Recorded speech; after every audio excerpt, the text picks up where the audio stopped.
All right, Jeff Zimmerman here. Gotta do Hello. it, Tim. Gotta do it. The Hall of Famer, Timothy Bradley Jr., the most outspoken man in boxing. And listen, man, I might have to label you the busiest man in boxing because you got a lot going on. You got your YouTube channel that's breaking down fights, doing so much stuff at Timothy Desert Storm Bradley Jr. You got the lab on Patreon, and now you got this new show that I've been listening to Into the Storm To the on storm. YouTube. Yeah. And great stuff, man. How you doing, Tim? Hey, I'm doing great, man. It's been a minute since I've been able to come on, man, because I've been kind of doing my own thing. But man, I'm just glad I could make this interview. What's going on, Jeff? Yeah, man. Things are good. Busy too. And like I said, you got so much going on. I keep waiting though for you to get on one of these networks, man, because the us as fans are missing out not to hear your commentary. Well, I mean, I appreciate that, man. Something will happen sooner than later. I'm crossing my fingers. Just continue, like I said, just building myself, building my brand on YouTube. It's been fun. I kind of like the unfiltered version of myself, to be honest with you. Just speaking the truth, but we'll see. I mean, hopefully somebody will recognize it and pick me up. And there's a term you like to use, and maybe this is the reason because you're able to keep it a buck. Yeah, yeah. Yeah, on YouTube, I can keep it 100. A lot of people don't understand, well, a lot of people don't know me personally, so they don't know and understand my personality and how I am. When I was on ESPN, you saw little glimpses of it on ESPN, but, I'm around a whole bunch of professionals and, the setting is different. So, I got to be strictly business there. But on a YouTube channel, I can be who I want to be myself, and just have fun and crack jokes. I mean, I feel like uh, life is too short not to have some fun, man, and enjoy it and crack some jokes. So, Yeah. you see a little bit of comedic side come out a little bit on my YouTube channel. But this is how I am, man, every single day. Every day. And I might swear a little bit too, I mean, I'm trying to clean that up a little bit, but just how I am, man. Yeah, you don't have Mickey Mouse looking over your shoulder. Yeah, yeah. I mean, look, man, you gonna give me a check. What you need me to do? I can't say what, but ain't nobody giving me no check. I'm basically building my own brand right now, and that's okay. Yeah. And I've heard you say like with Max Kellerman on Zuffa, Zuffa's writing him the check, so obviously he's gonna, drink the Kool-Aid a little bit. Yeah, I mean, look, you're getting paid to do a job, and that's what people gotta understand, whether you like it or not. When you're part of a particular entity, there's certain things that are required of you, and it's like when I work for ESPN, even though it may be a shitty fight, and literally, I would say, see, you guys understand, I would literally say that in the back of the house, like in our meetings, like this fight sucks. You know what I mean? And but you still have to pump it up. Right. You still got to pump it up. You still got to do your job, and that's all. I think that's all that Max is doing. He's doing his job, whether we like it or not. He's That's what he's getting paid to do. Yeah. Yeah. Well, I hope, and I hope all, most fans hope you're back on because your personality does come out even Yeah, even man. in that setting. Yeah, yeah, yeah. I enjoy boxing, man. I'm passionate about the sport. I'm passionate about the sport. I look at it every single day. Not gonna lie, like it's probably I pay attention to boxing so much that it gets pretty annoying from not only like my wife, from my kids and stuff. Dad, can you please put that down for a second? Because you know, um, I want to be the best that I can be in everything that I do. And even though I'm not in the space, the boxing world, I'm still relevant on YouTube, and I still feel like my voice is relevant in the sport in general. So again, I just want to continue to get better and with my craft and shit. I just got in the third Hall of Fame. shoot, one day I want to get in the Hall of Fame for being, a broadcaster announcer. That's my goal.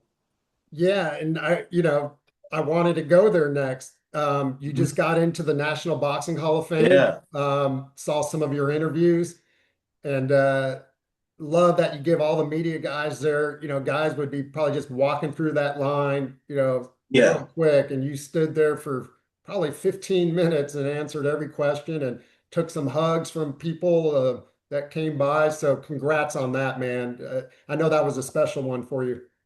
Yeah, man, I just like to be honest with you, man. Like, I think I'm misunderstood, by many, many people think I'm just an asshole. No, I'm not an asshole, man. Like, I understand the game, right? I understand the sport. Everybody got to make a living.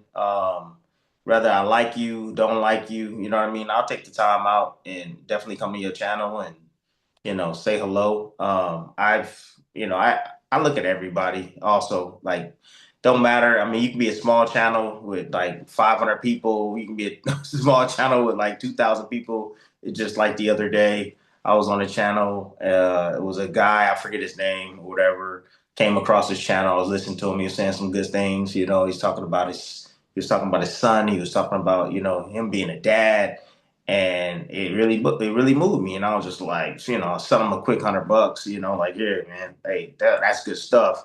And he was just like, "What? Tim Bradley's on my channel? Yeah, I'm on your channel, bro. Like, I check out everything. My ear is always close to the ground, Mm, bro. You know what I mean? And it's gonna stay that way. So, yeah. Look, I take the time out. Love the fans. Uh, I'll take photos with you. You can stop me anytime. Like, I'm pretty accessible. So, yeah, for sure. But listen, Tim, I know we got a lot of boxing going on in the world. Just not even this weekend. tomorrow, right? What's that? Tomorrow, man. Yeah. So Woo! let's go there, man. And you don't Yeah, need to go do your full in-depth analysis. You got your Yeti cup there. yeah. Because I want people to go to your channel at Timothy Bradley or Timothy Desert Storm Bradley Jr. They need to go there for the full in-depth analysis. But let's start with the fight overseas, the Japanese Super Bowl, Inoue and Nakatani. What's your prediction on that fight? How does it play out?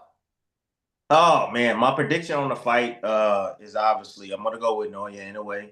I feel like he's been established at 122 pounds. He's felt the power at 122 pounds. I mean, he's been knocked on his ass at that weight. He's faced boxers. I feel like he's been planning for this moment. If you look at his record, this would be his eighth fight. In his last eight fights, he's fought against five southpaws. So I think he's ready. I think he's ready for this. I think that he saw this on the horizon, and he really wanted to get a depth with southpaws. And but as far as the style matchup goes, it's a hell of a style matchup, man. As you know, Inoue is sharp. He's a sharp puncher. He's quick, accurate, fast feet, fast hands, powerful as well. He's facing against a guy he's pretty quick, but not as quick as Inoue. Feet are not as fast either, but he has that wide base, southpaw. He has longer arms, I believe, by like an inch, only an. But one thing that I see that could give him problems, I if you notice Nakatani, he tends to fight guys and he drops his level, because he's usually taller than fighters. And this is like an old school trick to kind of be able to deal with fighters that, tend to like small shorter fighters tend to like swing up with shots, swing up with punches. Mm. And so if you stay low with them, you get eye level with them, now you can take advantage of your reach and you can take advantage of getting underneath those shots when they start to wing them. But the issue is that Inoue has fast feet. He's extremely smart. He's very adaptive inside the ring. And if Nakatani brings down his height level, he's gonna be eye to eye with Inoue, and that's a recipe for disaster. Anybody that Inoue has faced that's around his size, or even taller fighters, man, Inoue gets down to that body, digs him. I mean, he gets into mid range and he unleashes like a bat out of hell, man, with short, quick combinations. Um, that height is not going. It's not going to be effective. You know what I mean? Like it's not going to work. That reach is not going to work because an inch is not much, man. You know, it's about timing and quickness, right? And Inoue has the speed advantage, obviously with the feet and the faster hands. And so eye to eye, Inoue is going to win that battle. You know, and I think Nakatani has grown accustomed to dropping his level constantly. Another thing that I see with Nakatani is that he's always moves to his left. You know, Manny Pacquiao moved to his left as well, and I understand the angle, but uh, in a way, seen this. He's seen this. You know, I see looping right hands coming to Nakatani. I see body shots, right hand body shots coming. And if Nakatani wants to do his traditional exit, which is drop down in the cubby hole and then exit to his right and go to the weak side, which is the lead hand side, I think the left hook will meet him will meet him there. Mm, So I just think that Nakatani has to be damn near perfect. Um, I think that Inoue knows that he can't just go in there and throw caution to the wind. I think he knows that he got to be smart because he's in there with another, samurai. You know, he's in there with another killer. So, but as far as the winner goes, I think Inoue being, like I said, versatile, that speed, that quickness, that accuracy. I think that this type of fights is what raises his game and his focus. And I think he's going to be smart. Nakatani, he's a champion. He's a champion for a reason. But this is going to be the Inoue show, man. This is going to be the Inoue show. I think Inoue is going to show everybody in the world why he's the best pound for pound fighter in the game. Because if Inoue wins this fight and if he does it in spectacular fashion, you can't deny him that number one spot. Like there's no arguments. yeah. You know, like this is a fighter that he's facing that is on the pound for pound list, right? Rated high in the pound for pound list. I think like six or some of them eight. Yeah. But you know, in a way, would have dethroned a really good champion and a pound for pound contender in freaking Nakatani. So yeah, you can't argue it. And then yet alone, you got Usyk. You know, all respects to Usyk, he's fighting a kickboxer. You Right. know, in a few Right. months. So, yeah, Yeah. No, I agree. If he wins this, especially in spectacular fashion, you almost got to give it to him because, like you facts, said, Usyk. facts, Yeah. I mean, we're facts. in a we're in a new year too, right? So Yeah, it yeah. makes sense. We're in a new year. In a way, in a way stays busy. Um, this would be his first fight this year. But he had four fights last year, and one thing that I noticed in his last fight, he looked a little drawn out, man. A little, it's just like battle worn. Like I don't know if he was like if he didn't take the fighter seriously. Uh, you know, he took some chances. I know he didn't really feel fear the guy's power. He got hit quite a bit, but I didn't really like his reactions, the way he was reacting to Mm, things. And I'm saying, like, man, is he getting a little battle worn, fighting four times a year and putting your body through that hell and being 33 years old and training the way he's been training since he was a little guy? Man, that's taxing, man. That's taxing on the body. It really is. And this isn't a built-in excuse or anything like that. If Inoue was going to lose if he lost his fight, no, I think Nakatani definitely has an opportunity, but I'm just sharing with you guys my experience, man. Fighting four times a year is no joke. I remember when Canelo did that, and he was like, "I need a long break," yeah. like because those training camps are long and grueling, and all of the sparring that you accumulate, between four training camps is too much on the body, man. It's way too much on the body. So we hear a lot of complaints about, staying active. Fighters don't stay active enough, but man, if you understood why we don't, fight that many times a year. It's because of that, man. We put so much into these training camps, man, and we sacrifice so much. We put our body through hell at the elite level that it hurts us, for sure. Fighters get affected more in training than they do the actual fights. Right, right. So like for me, just to give you an example, is like you go back and you look at Sadeja Green, right? And you say, Sadeja, what happened before? You know what I mean? Like like what happened in training camp? That's my question to her. What happened in training camp? Is there something you ain't tell us? Mm, You know, did you get hit a certain way in training camp? But all that compound work in training camp after training camp after training camp, that's where the fighters get hurt, man. In training camp, taking all those punches. When you have that headgear on, you think it's okay. It's not. right. You want to get hit as less as possible, and the further along you get in your career, the less you need to spar.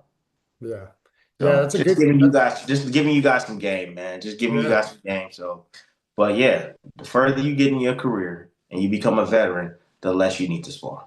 It's a great point. Like what happened before, because the fight itself didn't look like anything crazy, right? Yeah, So yeah, but um a- another monster, yeah, the Mexican monster, yeah, who's trying so hard to, take that face of boxing and kind of take it to the next level. And, he wants all the smoke. I think we would all agree on that. David Benavidez is fighting an old sparring buddy partner, hmm Zurdo Ramirez, who's no joke himself, hmm cruiserweight champion.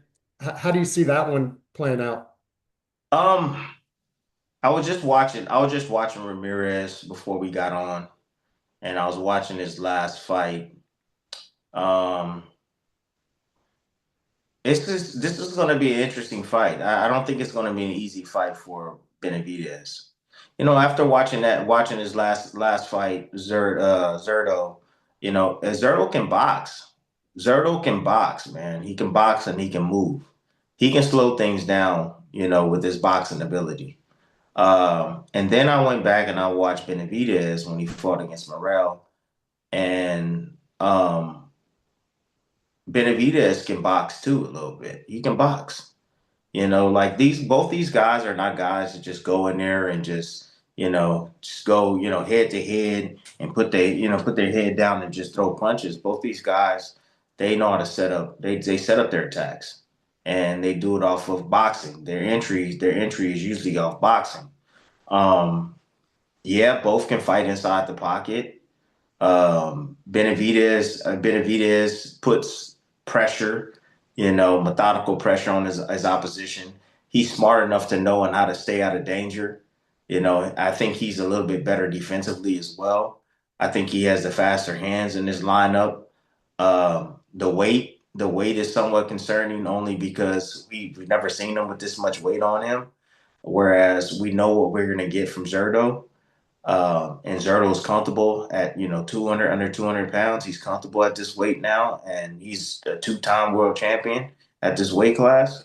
So I know he's confident, and we always say, "Hey, sparring is sparring." Mm. What happened in the past it is what it is. But I know that Benavidez is extremely confident going in this fight, and I don't think if he wasn't confident, I don't think he would take this fight. To be honest with you.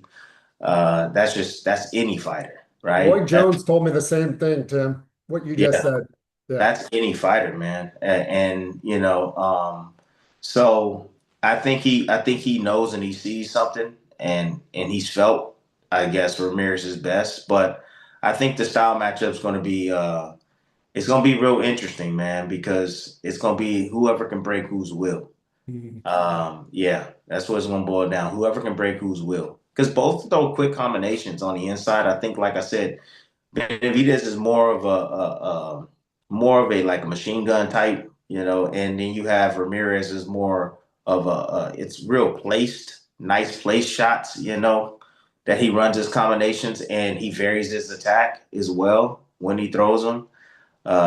He up and down with his combinations, and then he'll try to slide off on angles. But there's moments that I see where Ramirez, there's too many timeouts. There's too many Mhm. pauses in his operation, and you can't pause it. Benavidez is not gonna let you pause in Right. inside the fight, man. He's just not, because he's constantly walking forward and putting that smart pressure and methodical pressure on you while he hitting you at times. And then anytime that you freeze up, he's there. He's gonna let those damn hands go and punches and bunches. And once he gets you, reeling in, it's hard to stop him. His confidence starts to build, and then he feels he's gotten you, and then it's all downhill from there. And so I'm going with Benavidez.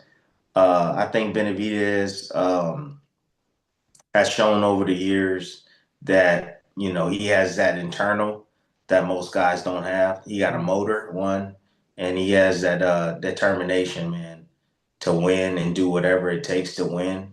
And he's willing to absorb whatever it is that anybody is dishing out. It's funny because I was listening to De La Hoya, and De La Hoya was saying that he don't have a Right. chin, and I'm like, what has De La Hoya heard in the gym, man? Because there's some gym tales that don't come out, but De La Hoya got some information that I mean, he wouldn't be saying it if he didn't believe it. So, and I understand the whole promotional part and all of that, him being a promoter, but there's some stories that are untold that happens, and I'm wondering if that was told from an untold story that we don't know about. David Benavidez getting knocked down in sparring or getting hurt in sparring several times, and I think it's also could be a a strategy on giving this man some hope and giving him some props as well. But I just wonder. It got me kind of puzzled because I was just like, man, I really haven't. I mean, I've seen Benavidez buzz, but I really haven't seen him like really. I think I've seen him get knocked down too before. If I'm not mistaken, but I've Yeah. never really seen him like hurt to a point where you're like, oh, he might not make it out. Oh, you know what I mean? Right. So but yeah, but it's gonna be look, same race on same race crime. Like I said on my show, man, is the best fights, man. The best fights, black on black crime. And it's just the way I'm saying it. I don't mean no harm to anybody, but I'm just saying when it's just you got Japanese versus Japanese, they gonna kill each other. It's just what they gonna hurt each other, man. It always reminds me of Grown Ups. You ever watch Grown Ups Yeah. with Chris Have, Rock? yeah. And Yeah. these my white people. Nah, I'm the only brother here. These my white people. Nah, these my Mexicans. You know what I mean? Like Right. Right. it reminds me of because because it's like you want to be the best of your race. You want to be the best. So it's like I know Inoue don't want to lose, and I know Nakatani don't want to lose, and they're gonna put it all. They're gonna give it everything they got. It's what's at stake. The whole country gonna be watching, man. Right. Right. 50 some thousand tickets sold. Come on, man. That's insane, man. It's the biggest fight in the history of Japan. And then you got Benavidez. Don't know how well that's selling.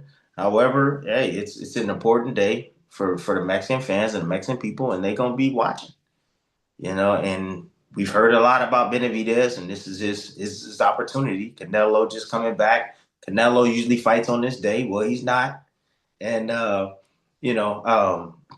The crazy thing is another thing that I'm seeing is that according to some sources, Canelo might be in the building, and I'm like, okay, all right, Canelo, like stop, come on, bro, you ain't had the balls to get in there and fight no damn Benavidez, and I know, come on, Canelo fans, come on, Canelo fans, bring it for real. No, you didn't have the balls to get in there and fight Benavidez, but you're gonna go to his fight, right? Come on, stop. And get in the ring with Benavidez. It's the perfect time now. He's already blown up to 200 and something pounds now. Now you bring him back down, bring his ass back down to 168. Canelo, instead you want to fight him, So but you got I see Canelo might be coming back, or he is coming back. And I saw the little, the Yep. Billy fight that he's gonna be fighting. He gonna piece Billy ass up. Ooh, he gonna piece him up. I like him, Billy, tough guy. Come bring the pain. It's gonna be a hell of a fight. But Canelo gonna catch and shoot his ass all night long. Uppercuts, hooks. Oh, it's gonna be bad. Oh, it's gonna be bad. And Canelo gonna look like he gonna look like He-Man again. Like he's So back. Like he's back. yeah, oh yeah, he gonna look like he's back, back, back. So So Benavidez, to your point, and great segue with Canelo, Tim. I mean, you must be in the media, but Benavidez said nobody cares about that fight. That Canelo should be fighting him. Is he right about that? yeah, hell yeah, Yeah, Canelo should have been done fought yeah. Benavidez. He should have been fought Benavidez, man. I don't understand. I really don't Well, I do understand it. Canelo can't swallow that pride, man, and he can't. So some guys out there, and it kind of reminds me of Tank, right? They can't. They won't be able to deal with themselves if they lose to this certain guy, right? Hmm. And it always has to be with the same damn race. It's like, come on, like, don't you want to pass the torch, right? So it's like Canelo, Benavidez is probably the next guy up, but you the old vet. Don't you want to pass it? It's just like when De La Hoya fought against Chavez, Hmm. and Chavez Senior passed the torch to De La Hoya. Yeah. Like here, I'm that guy, but you know what? Let's go. I'm older now. You know what? You beat me. You beat me. You the next one on the throne. And that's respect, and that's the reason why I think a lot of people have a hard time with Canelo is because he doesn't have those codes. He doesn't live by that. It's a different generation. It's a different day and age. So he's just he's like, I'm gonna do what I want to do. Yeah, and it's like, that's not the traditional way, guy. Yeah, that's not how they did it out there. They've always in Mexico passed the torch, man.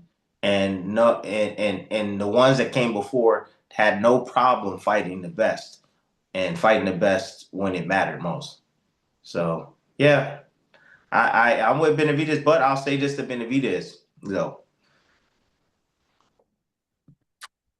Since he went to 175 pounds and he's up to 190, if he drops back down to 175, there's guys there we want to see him fight. You know, if he fights Canelo, what weight you gonna fight at, bro? Are you gonna squeeze down to 168, bro? Right. Like for real, and be less of yourself and then blame it on the weight?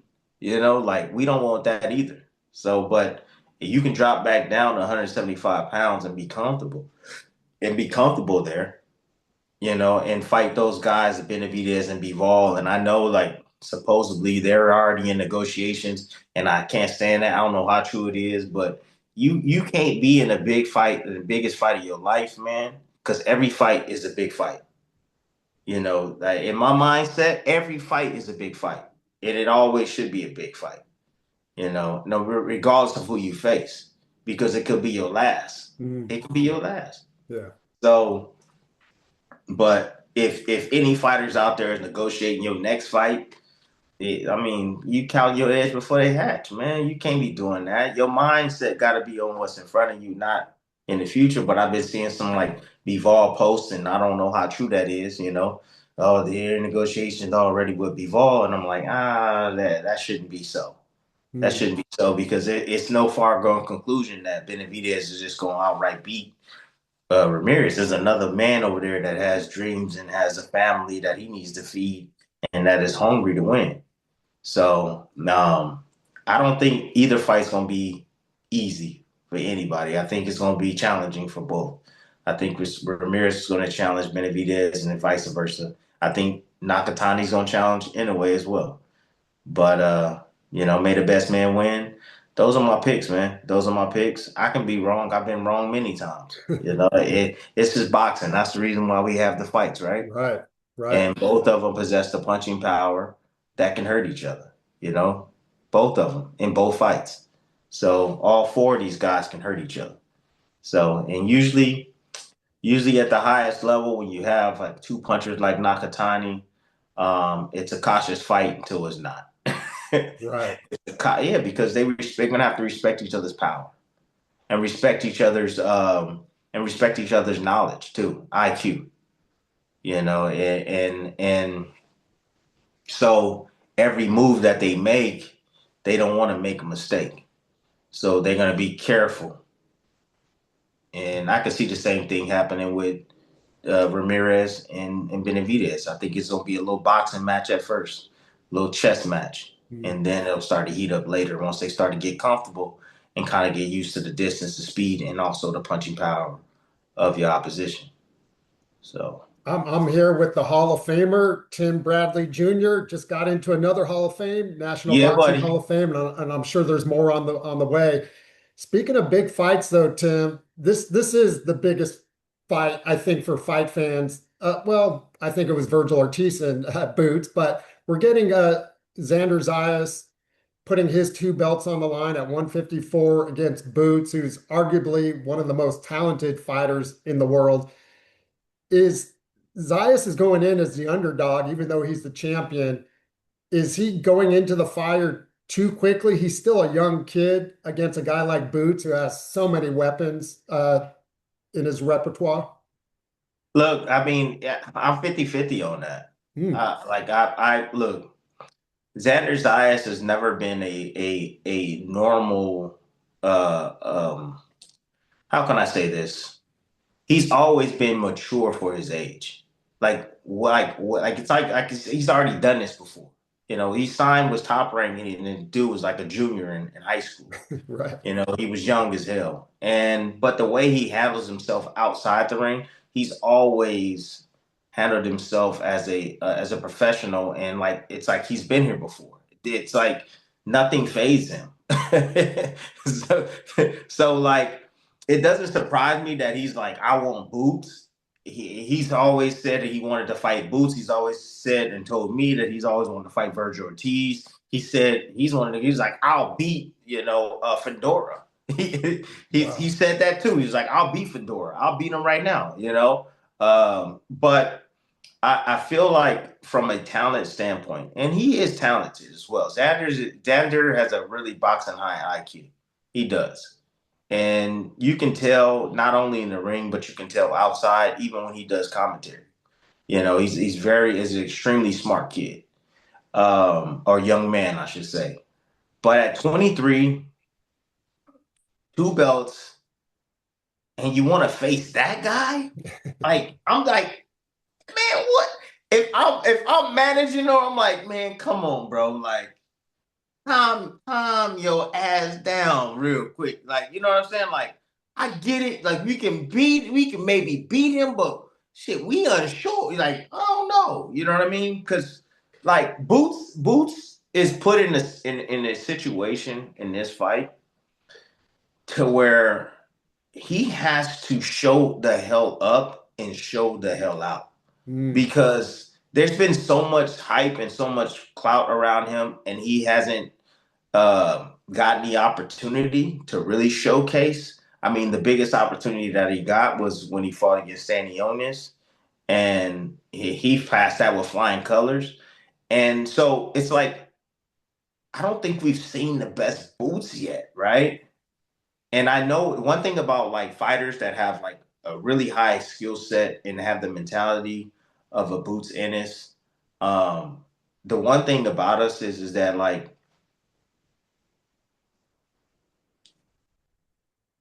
when the competition gets better, so does our focus, so does our everything gets sharpened. Just put it that way. Everything. We become so dialed in, man, and so sharpened. It's like taking a knife and sliding against that little what do you call that? Metal. Hmm. Or rock, sliding against that rock or metal, bro. And you're Sharpened. just sharpening it, and you're Hmm. just sharpening it, and just sharpening it. Like this fight right here is woken up a beast in Boots, and Boots has to prove that, hey, everything that y'all been saying about me is real, and I'm gonna show you in this fight against this guy right here who thinks just because he got 2 belts, that he can beat me, right? Boots is taking kind of like taking the offense to this. He's taking offense to this, and so I think it's more so a fight where Boots has to show up and show the hell out and be the best version of himself. I think that this is a type of fight that can definitely raise somebody's game in like Xander's eyes as well. It can definitely elevate his game, but he's not afraid. I'll tell you that much. Xander is not afraid, and he truly believes in his heart that he can beat Boots. Truly believes in his heart. And it's gonna be amazing to see what happens, man, on that night. It is. It's gonna be amazing to see. And if he can pull this off, oh my goodness. A new star is born. Yeah, a new star is born for sure. Puerto Rico is gonna be going crazy because they know how dangerous this fight is as well. And they respect the fact that this young man is willing to risk it all. So, hey, he's young. He's 23. Hey, take a leap of faith. If he fails the mission too, I mean, he's still got a lot more years to go, right? It'd be a great learning experience for him as well. So I respect him. I respect both these guys. But I really respect Xander Zayas for, again, not ducking any smoke. But you're calling it 50-50 at this point. 60-40. Okay. 60-40. I just 60-40. I think Boots is just, I think he's more talented. I think he's more talented out of the bunch, and I think that Boots right now is right in the midst of his prime.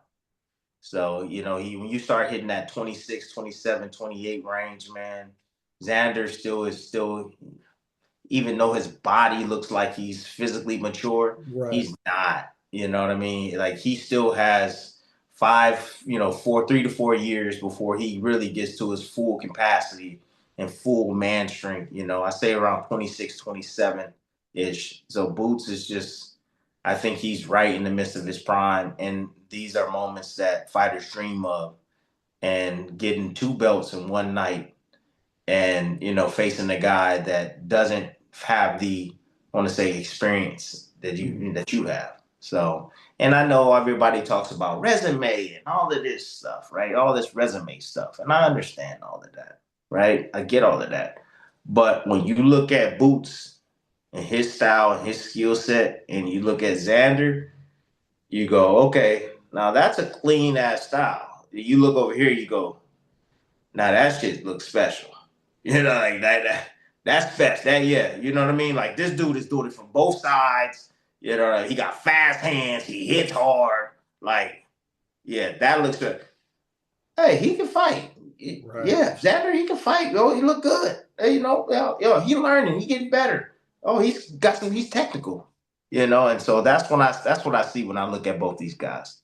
Yeah, it's an interesting matchup, right? You got the classic style, more lunch pail and Zayas, and then you got the athletic, kind of free, switching. Freestyler. Yeah. He's a freestyler. Yeah. Yeah. He got that freestyling style. Could get him into some trouble, but right. We gonna see. I think, look, I talk a lot, I say a lot. Regardless of what anybody say, I get it. Fighters were sensitive. I was once sensitive as hell with people's analysis on me and people's critics and so on and so forth. But I know he hears me. Oh, I know he hears me. I know his people hear me too. And I'm watching him in training, and I'm seeing he shooting shots and he protecting the opposite side. So, like, all the little small things and detailed things that I'm talking about, I could see him working on it, right? Because he knows he got to be at his very best. Because he ain't trying to lose in those Xander Zayas. Trust me, he loses Xander Zayas, bro. He ain't gonna never hear the end of me. And I'm gonna keep it above with you. You ain't gonna never hear the end of me. You know, especially a guy walking around, man, right now and talking about that he would knock out Terrence Crawford, bro. Like, bro, stop. Like, stop it. For real. You know, you wouldn't do shit to Terrence Crawford. You know, but yeah. Hey, look, I'll say this as well. You could have said something different in that damn interview. You could have said something different. Like, you can be confident. Hey, we don't have to see. I feel that I can beat him, but knock him out? Come on, stop it. No, nah. Terrence Crawford, there'll only be one of them. There'll only be one of them. Yeah. There won't be another. Right, right. You know, you mentioned, you know, we talk about the flash and all that, right? I know there's been comparisons to Roy Jones, and they better stop it. And he, you know, just next level, right? My all-time favorite. The athleticism, right? But I think Roy might have been a little bit more athletic than he is. But this was what Roy will tell you. It all starts with the boxing, right? It all starts with the base. It wasn't just like he was freestyling. I mean, he was a boxer first, right? Yeah. But just an athletic freak, right? Yeah, but he's right. It starts with the boxing, right? But it's like, but the fundamentals, it has to start with the fundamentals. That's what I mean. It has to start with the fundamentals first, man. Because if you build something that's unstable, it can get knocked down, bro. And you gotta have the fundamentals, bro. It's just like building a house, bro. You gotta have the base, right? You gotta have, a solid base, and it gotta be leveled, right? And the same thing in the boxing ring. Yeah. So when you're building a fighter, you're building them from the ground up. You know, most people, some coaches might teach the hand. You start with the feet first. You know, I learned right out the gate with the feet, and then we went right on up, and then the lead hand, and then the head movement, slight head movement, but it was more the feet where I started. Lomachenko, he went for a couple of years. He went away and he went to dance school. His father put him in that little, Ukraine dancing for his feet. So his feet can be right, because your feet gonna get you in and out of range. The feet are the most important. So, and that's why you see guys like Shakur having so much success, is because his feet, yeah, he got great eyes, but them damn feet, the feet are even better. So, but yeah, the comparison of Roy Jones, and it's because of the athleticism. It's because of the creativity that both these guys could do inside the ring. But Roy, to me, was on another dimension, man. Roy was that guy. Yeah. He'll hit you with 6 left hooks. He'll leap nasty, and with accuracy. This boots will do it, but it ain't got a whole lot of accuracy on it. I'm gonna tell you that. Ain't got a whole lot of accuracy on it. So, but yeah. I saw Roy in Dallas. He has his new gym out here, Tim. Oh, you do? Working with kids. I took my nephews there and working with kids of all ages. And like you said, he's showing them the fundamentals. He's not teaching them the Roy Jones style. Yeah. He's showing them. Yeah, teaching them putting his hands behind their back and moving side to side and catching them with the hook. Yeah, it was so great to watch him with these kids and just, one-on-one or in a group, just showing them over and over, no, this, okay, you got it. Just, but listen, man, I hate to talk about sad news when we chat, because it's always a great uplifting conversation. But Adrien Broner, I know you're following the news out there every day. He's been doing these videos, streaming videos. He was on with Dean the Great, I guess, influencer boxer. I'm not sure what he is, and just looks intoxicated, kind of out of shape. I mean, I'm sure you've known Broner over the years, and to see him the way he is, what's your message to him, Tim? I don't even know. Look, I'll tell you this. I don't even know Broner like that. Okay. To be honest with you, I wasn't, I didn't come up in the same, I didn't really know Broner. Okay. But I do see where he's at now, and it's sad. It's this artist hurts me, But I want all the fighters because he's you can use him as an example, right? He had everything at his feet. He had the money, he had the flash, he had the bling, he had the cars, he had the girls, he had the friends, right? Where are all those people at? Mm. Where are all those people at? Yeah. That should tell you something, fighters. Oh, when it's good and you high, you spending money and you're taking care of this person and that person and this person and that person. And when you need a hand, where they at? Where they at? Nobody's around. Nobody's there. They help them. But I'm gonna be honest, look, it's Broner has to be willing to change. Starts with him. He has to be willing to give it up. He has to be willing to quit drinking. And until he decides, it really don't matter what anybody does. And that's the hard truth. It doesn't matter what you do. You can hand him $1 million right now, he'll go drink it up. If Broner's not, you can have a conversation with him. If he's not willing to turn it in and let go of the bottle. Ain't nothing nobody can do for him. Yeah, seriously. But I wish there was some lovers around him to help him, or at least attempt to try to get him there.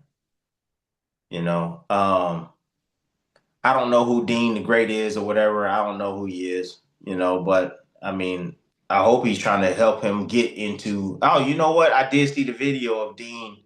Actually, now I know who he is. I take that back. So Got he the little knocked out short by dude. somebody like in a video recently. What's the so I think it was a video of Broner, the last video that I saw of Broner when he got in an argument with I think it was Dean the Great. He got in an argument with him, and Dean was probably trying to stop him from driving the vehicle. Now, that was love. That was and Dean was like, I'm willing to get beat up for it, and you're not driving, and I respect that. So I think Dean does have some good intentions, as far as safety goes, but I just hope that Dean, because they seem like they're real close, that he can help him get into some sort of facility, man, and get him to say, yeah, I'll do it, because I think Broner needs it, because if not, he gonna drink himself to death, bro. Straight up. He gonna drink himself to death. Broner is dealing with a lot of demons, man. A lot of demons. And probably a lot of regret. And I'm not a psychologist or nothing like that, bro, but we all go through it. And then you put the punches on top of it. You never know the punches he's taking on top of it, man. You just never know, man. Like if Broner don't get fixed in the next 5 to 10 years, Broner can be gone. That's how I feel. That's how he on a fast course to disaster, man. Destruction. Self-destruction. And it's crazy because it's like he's like an example I show my kids, man. Straight up. And it's saddening. And it's like, I know people, what you gonna do for him, Tim? What you gonna do for him? What you gonna do for him? I ain't gonna do nothing. I'm gonna keep it a buck with you. I'm not gonna do nothing. Ain't nothing I can do. He gonna look at me and be like, man, timber. I don't care about no timber. You know what I mean? Like, But whoever's closest to him who can get to him and talk to him, they need to get him a facility. Yeah. Because he gonna be gone. I'm telling you, the course he's going. It's looking bad out there for him. Yeah, he's definitely the poster child of this generation in boxing, of, from the top to the bottom, and, sad to see.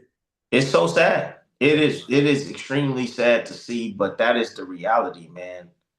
That's the reality. Boxing can give you a whole lot. It can also take a whole lot. But this right here is just choices.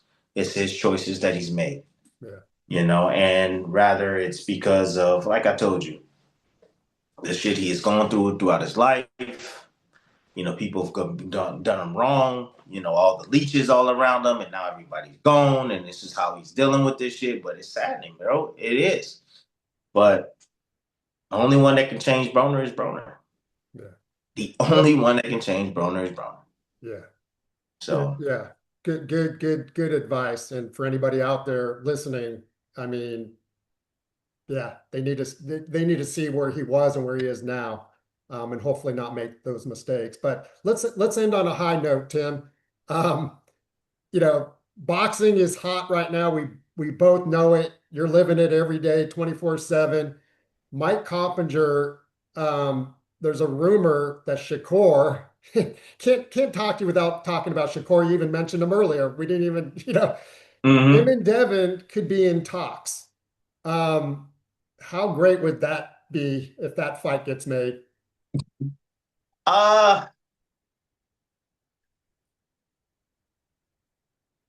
the fight shouldn't happen. Should not happen? Okay. Fight shouldn't happen. The weight's going to be an issue. The weight's going to be an issue. And this is the thing. Like,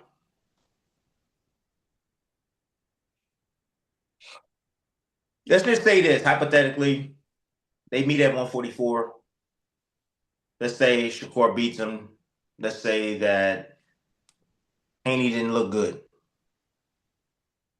You think Shakur going to get the credit? No. He don't get the credit. You weight drained him. Just like Tank did with Ryan Garcia. There's an asterisk right next to that. Oh, you weight drained him. Well, he signed on the dotted line. Oh, you weight drained him. So Shakur is the type of fighter that has to deal with enough because, he talks, he can fight. I think he's the best fighter in the world right now. But it's like everything he does, he has to be very extremely calculated with it because, again, they still today, fighters like Terrence Crawford is still getting, not getting the credit he deserved after beating Canelo, right? Yeah. You can never make everybody happy, and I get that. But when the time is right, Shakur has to go to 147. You can't sell yourself short. You go 44 for what? Nah, just for the money? Nah. Go to 147 for that strap. If you're not going to go to 147, don't even mess around with Haney. Don't even mess around with Haney. That's what I would tell Shakur. Because, again, it's a double-edged sword, man. And you won't get the credit. Even if you beat him, you won't get the credit. You won't. So, does he beat him? But yeah, would I like to fight? Would I like to fight at 47? Oh, hell yeah. Oh, I would like to fight. But Shakur understands how difficult Haney is, and with Haney being bigger than he is, physically stronger than he is, he knows, like, I'm going to have to take some time to build up to that. Because Shakur, a lot of people, I'm hearing a lot of people saying, well, Shakur is pretty big. He's pretty big. His muscles are not mature like that. You see Haney's body against Norman Jr.? Yeah. Man, you see his body against Norman Jr.? Yeah. He's built his body up. Straight up lethal weapon. So like Shakur, he looked good in his last fight with Tio. But he needs to continue to build on that frame, build his neck up. Because at 147, those punches, they different than 140. They different than 135 too, and 130 and 126. At 147, them fucking punches hurt. They hurt, right? And they heavy. And Haney dropped Norman Jr., who was a natural 147 pounder. Dropped him. Could have had him out if he would have took more chances. However, he played smart. But yeah, that's a tough fight. And Shakur knows it. It's a tough fight. So he needs to take his time, build his body up, get to 147, then face him. These guys are still in their 20s. They're still in their 20s. And it will probably take them about 6 months to a year to get right and build his body up. But I think Shakur has other plans at 130, 35 maybe, or even maybe 140. You know, there's some potential fights out there that he can fight. But a lot of these guys, they need to stop. Every fight ain't gotta be a damn Super Bowl. Fuck. Like, you know, there's sometimes we just want to see you perform, bro. And there's top contenders out there that we want to see you fight against. Why not? Because styles make fights, you know. But it's a lot of these guys, this generation, these fighters don't want to go backwards. So if I made $5 million from this last fight, I want to make $6 million the next time. Well, but if I fight against this guy, I won't be making that money. No, you won't. You won't, because this guy is not the same as this guy, you know? So, but every fight ain't got to be a Super Bowl. Sometimes you can stay busy and give us a top contender fight and then build up and do a big fight, right? So, on another note, I see Bam coming back. You know, I see Bam coming back. So, but I hear I want the winner of the Inoue and Nakatani. Do you really want the winner? Because you fighting at 118. You ain't fighting at 22. You want the winner, wouldn't you want to fight 22? So like actions, I hear what you're saying, but actions for me, that's the way I'm looking. I'm like, wait, so you just gonna go from 118 to 122 and don't even take a little step up fight and see if you can handle that at 122? So like, I hear what you're saying, but your actions are speaking different. And who is it do you facing? You know, oh, he's a top contender. Tim, okay, he's a top contender. I get it, but the division to me is kind of weak at 18 without no Nakatani being there. Because Nakatani now has moved up to 22. So, yeah, man, a lot of these guys, they get it twisted, bro. Like, every fight ain't gotta be a damn Super Bowl, right? And your actions, that's what I'm watching. I'm hearing you talk. And it's so funny because, like, I'm like, on another note, I'm going off just off thoughts off of my mind, man. I'm saying to myself, like, what the hell is Roach doing? Lamont Roach. Oh yeah. Like, yeah, Lamont has fought at 100 and Lamont has fought at 140 pounds, 135. Like Lamont throughout his entire career, he's in between those weight classes.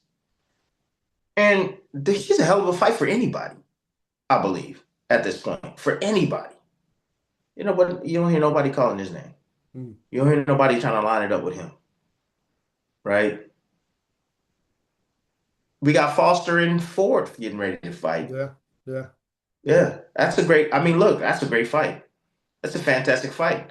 But, you know, you got a guy like Foster who has 3 losses, which doesn't interest people, doesn't interest Shakur, however, that was earlier in his career. Right. This is different now. This guy is completely different, you know, like he is skilled, highly skilled, and he's going to get in there and he's about to get ready to fight the little baby replica of Shakur Stevenson. And if he runs through him, I wouldn't mind seeing Foster and Shakur go at it. I mean, there's a lot of fights that I think these guys are missing out on because, again, the risk reward. Right. They're like, nah. That's it. Yeah. The risk reward thing. But there's a lot of fights that can be made, man.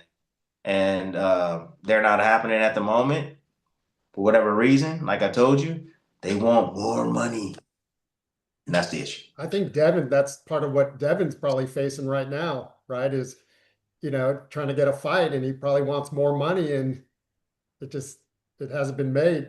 So Look, I get it. If you can yeah. find somebody stupid enough to pay you, I get it. I Do mean, you give Devin the edge then against Shakur right now at right now 144, 147?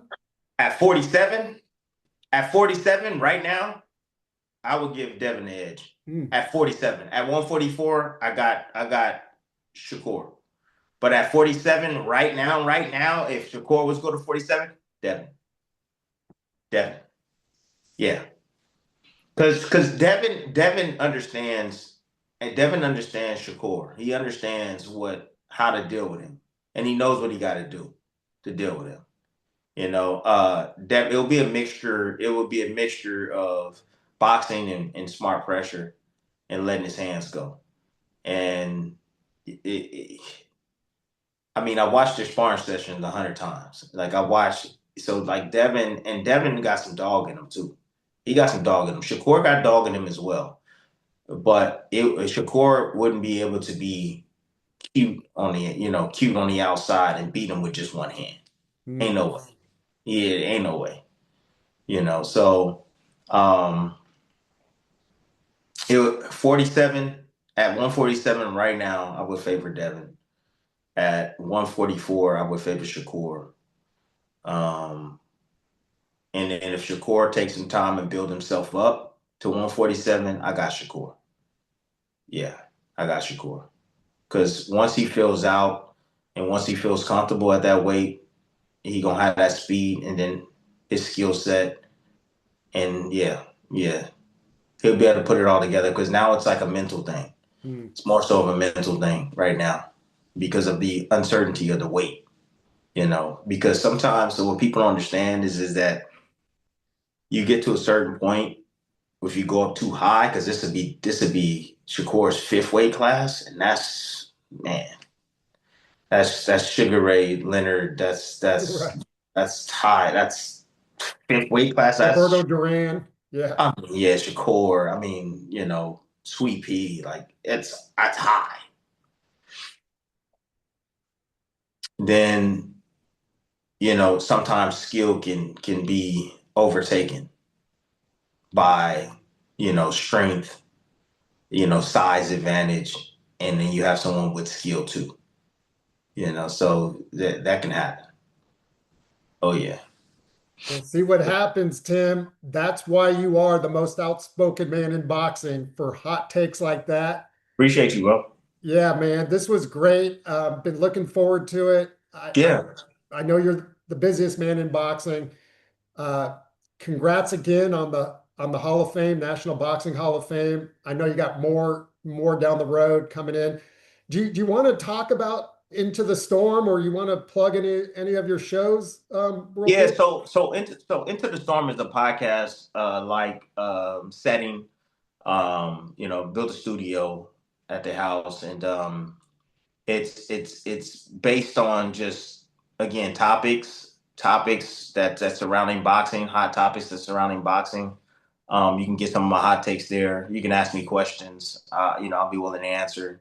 But it's just a longer form. When I pop up usually and I do like a 5 or 6 minute video and I talk about something like that, it's just a longer form version. You get to see me, I'm live, and that's always fun being live. But yeah, I just wanted a more professional setting. A lot of people have been asking for it, longer form version, of my opinions and my thoughts throughout the sport of boxing. And so, we did our second episode this past Wednesday. First episode is up as well, but I had some audio issues and I fixed that. The second one is better, right? I fixed the audio issues, so bear with me, man. I got all my family working in on this. I got a special thanks to Tim West and also Aladdin Freeman, who both helped me build this studio. Special thanks to my daughter, Alasia, and of course my wife and my brother-in-law. It's a family affair.